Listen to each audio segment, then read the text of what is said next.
ជីវិតយើងមានច្រើនគេក្បត់ច្រើនដងក៏មិនជ័យព្រួយតែជីវិតយើងមានមួយគេក្បត់ត្រូវឈឺចាឈឺដែលសារស្នេហាឈឺនេះរូបពីបាជាងស្លាប់ចង់ឲ្យខ្លួនរលាយឆាប់ពីលោកនេះបើគេចង់ទៅហើយម្ដេចមិនបន់ដោយតាមចិត្តគេទៅពេលគេឃើញអ្នកសោកសៅគេរឹងតែបានចិត្តយំថ្ងៃនេះឲ្យអងហើយត្រូវតទួលយកការបាត់មានមិត្តភក្តិជាកម្លាំងចិត្តគ្រប់វេលា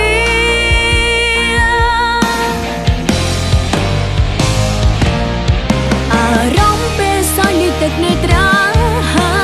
ខ្ញុំដឹងថាអ្នកឈឺប៉ុណ្ណាតែកុំតន់សោយណាឬធ្វើឲ្យគេដឹងថាអ្នកខ្លាំងបើអ្នកជ្រើសស្លាប់ដោយសារស្នេហាតម្លៃអ្នកនឹងសូន្យហើយណាតាំងចិត្តឡើងវិញណាឬធ្វើឲ្យមនុស្សក្បត់ដឹងថាគេបានបាត់មនុស្សសំខាន់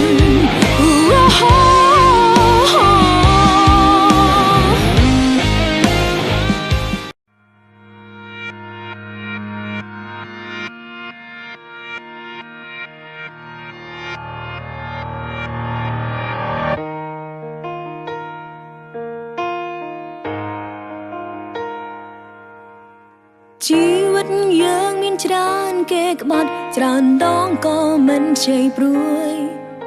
តែជីវិតយើងមានមួយគេក្បត់ត្រូវឈឺចាឈឺដែលសារស្នេហា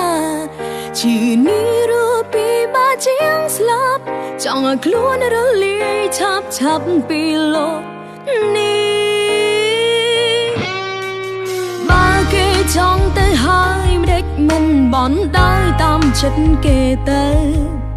ពេលគេឃើញអ្នកសោកសៅគេរឹងតែបានចិត្តយំថ្ងៃនេះឲ្យអងហើយត្រូវតទួលយកការបាត់មានមិត្តភក្តិជាកម្លាំងចិត្តគ្រប់វេលា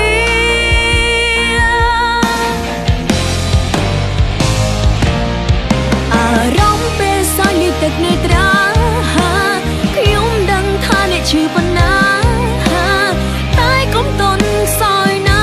ឬធ្វើឲ្យគេដឹងថាអ្នកខ្លាំងបើអ្នកជ្រើសស្លាប់ដោយសារស្នេហាតម្លៃអ្នកនឹងសូន្យហើយណាតាំងចិត្តឡើងវិញណាឬធ្វើឲ្យមនុស្សក្បត់ដឹង